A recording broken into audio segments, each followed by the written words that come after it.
United nation বা জাতিসংঘ গঠনের পূর্বে বেশ কয়েকটি সম্মেলন অনুষ্ঠিত হয়। এই সম্মেলনগুলি কখন কোথায় অনুষ্ঠিত হয় বিভিন্ন পরীক্ষায় আসে। এটি একটি ছন্দের মাধ্যমে উপস্থাপন করলে কেমন হয়? ছন্দটি হচ্ছে লা ডব্লিউসি ভিএমটি বিডি ওয়াইএস। লা ডব্লিউসি ভিএমটি বিডি ওয়াইএস। লা 1, ডব্লিউসি 2, ভিএমটি 3, বিডি 4 এবং ওয়াইএস 5। 1 মানে 1941 সাল, 2 42 সাল, 3 43 সাল, 4 44 সাল এবং 5 45 সালে জাতিসংঘ গঠিত হয়।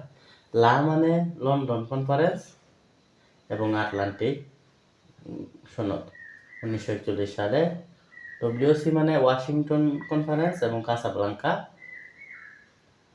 মরক্কোর কাসাব্লাঙ্কা, এটা 42 সালে হয় এবং 43 সালে গিয়ে চুক্তিটি হয়। 42 সালে কার্যক্রম শুরু হয় আর কি। ভিএমটি ভার্জিনিয়া কনফারেন্স, মস্কো সম্মেলন এবং তেহরান, ইরানের তেহরানে 3টি সম্মেলন অনুষ্ঠিত হয়।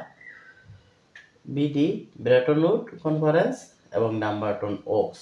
ব্রেটন উডের মাধ্যমে দুটি বড় প্রতিষ্ঠান ওয়ার্ল্ড ব্যাংক এবং আইএমএফ গঠিত হয়। ভার্জিনিয়া কনফারেন্সের মাধ্যমেও একটি সংগঠন গঠিত হয়, ফাও, কৃষি বিষয়ক যে জাতিসংঘের একটি সংগঠন।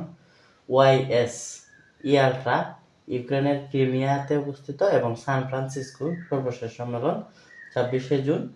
এই সম্মেলনের মাধ্যমে 50টি দেশ একত্রিত হয়ে জাতিসংঘ গঠন করে এবং ইয়ালটাতে নিরাপত্তা পরিষদের স্থায়ী 5টি সদস্য নাম ঘোষিত হয়। এইভাবেই মুখস্থ রাখা যায় এবং মনে রাখা যায়। কেউ যদি চান তারিখগুলো এখানে উল্লেখ আছে, দেখে নিতে পারেন।